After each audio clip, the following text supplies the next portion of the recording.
Welcome back on my channel. आज हम प्रदोष व्रत की कथा सुनाने जा रहे हैं। वर्षों पहले की बात है। एक गांव में एक ब्राह्मण और ब्राह्मणी अपने एक पुत्र के साथ रहते थे। ब्राह्मणी नियमित रूप से प्रदोष व्रत रखती थी और भगवान शंकर की भक्ति करती थी।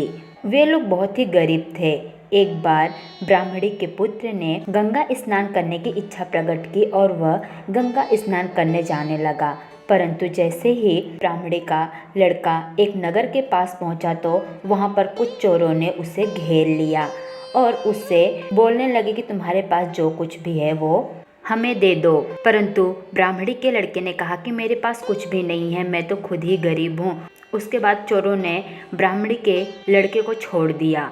परंतु थोड़े समय बाद ही उस नगर के राजा के सिपाही आए और ब्राह्मणी के लड़के को चोर समझकर उसे राजा के पास पकड़कर लेकर चले गए। राजा ने ब्राह्मणी के लड़के से बिना कुछ पूछे उसे चोर समझकर कारावास में बंद करने का हुक्म दे दिया। ब्राह्मणी बहुत ही ज्यादा परेशान थी क्योंकि उसका बेटा अभी तक गंगा स्नान करके नहीं आया था।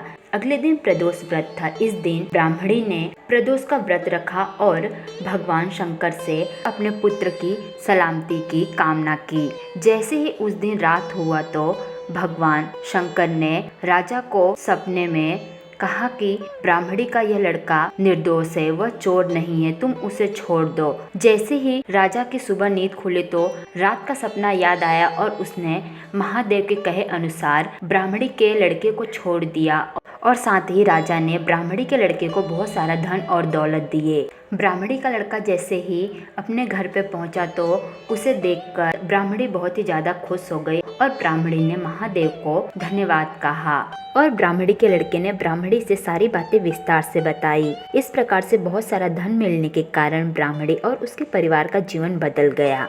इस प्रकार से जो भी प्रदोष का व्रत रखती हैं उनके ऊपर शंकर भगवान सदैव ही अपनी कृपा बनाए रखते हैं और साथ ही महादेव उनके जीवन में आने वाले सभी प्रकार के मुश्किलों को भी दूर करते हैं।